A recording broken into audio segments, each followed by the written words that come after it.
Well, suppose that we need to calculate for the bike the heart rate threshold, and then with this percent calculate the intensity for every session. Yes, you will use this screenshot. I put a few numbers here. Remember that this is a very important point. You just have to change the red number. Don't take the other numbers. Just the red number that you can take it. For instance, I will calculate the heart rate threshold for the bike. Yes, and so how we can do it? We will get a training session, for instance, 2 per 30 minutes, full with 10 minutes easy between. Yes, every app, for instance, the Garmin app or the GPS app or um, whatever you use, you can find different or your best heart rate for different time. Yes. Suppose that you will select your best heart rate for this session, and I will take, if you divide the 30 minutes in one block, the first 10 minutes, the second 10 minutes, and the last 10 minutes in the same session, you will get the average of the heart rate from these last two parts. Yes, suppose that I don't know, it's a normal heart rate for a person between 40 and 45 is 147. Yeah, this is the normal presenter, and you can see that here in this side we change all the heart rate that you had to go. Coming back to the document, yes, that means that to don't put a lot of emphasis here. You have to feel that this is very, very, very easy for you. Sometimes it's very difficult to go to this heart rate, but imagine this: to go in endurance or Sons 2 is between 101 bytes per minute up to 122 bytes per minute. In tempo rides, is between 123 up to 140. For threshold, that is a very important number, is 140 up to 154. And if I go to one session in the program, that means that, for instance, this session here, you will write 20 minutes between 82 up 101 byte per minute. No matter if you go a little higher, because it's very difficult sometimes to go this lower heart rate. But you have to feel that here is very, very easy. Then you will do 2 reps of 5 minutes at low cadence with very heavy, with 2 minute rest, active rest between these repetitions at Sons 2. That means that you have to go between 101 up to 122. Then 2 blocks of 15 minutes in Zone 3. That means you have to go between 123 up to 140.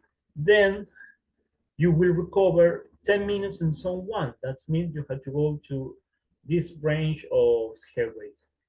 Very easy to follow. You have your own personal heart rate zone, and the idea always, always, always is to try to go faster at the same heart rate. This is the concept of economy. For run session, it's exactly the same. You find your best 20 minutes heart rate time, and then put here always running a little higher. Suppose 155. And as you can see here, we change.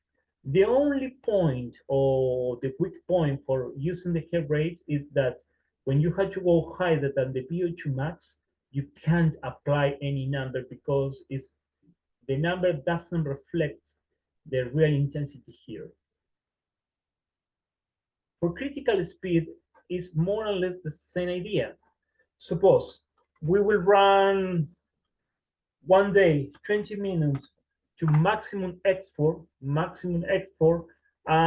in this maximum X4 you will do 6 kilometers, yes? And all the day you will run 3 minutes maximum, and you will do in this 3 minutes maximums 0.9. That means 900 meters. Okay, what I have to do with these two principal numbers? First, go here. Here the time is always the same, 20 minutes, and I will put here 6. And here, in 3 minutes, I will cover 100. Okay, as you can see, the critical run speed means that you have, this is always in seconds because it's more easy. You know, you check here, you say, okay,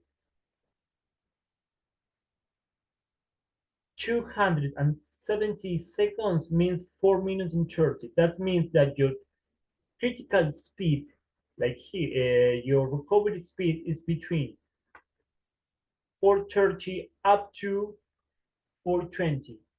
And in this way, you can calculate every speed that corresponds to every intensity here in this column. And with this way, you can calculate all your critical speed for running, for swimming, and if you need, you can do it the same for cycle, but in cycle it's not true. This number never is the same because change with the difference symmetric of the road for wind, if you are tired, etc., etc., etc., etc. The last point that you have calculated your zones is through column here, your FTP or critical power. That means the power that you can support without fatigue. Yes. For instance, suppose and all the apps calculate this. It's a number that appeared, for instance, in the Garmin app. And suppose that your bike FTP is, I don't know, for a girl normally is 187. Yes. And you can see here all the numbers change according with this percent, and you have a more specific and individual intensities for you that work for you, and now you know how to work with this program.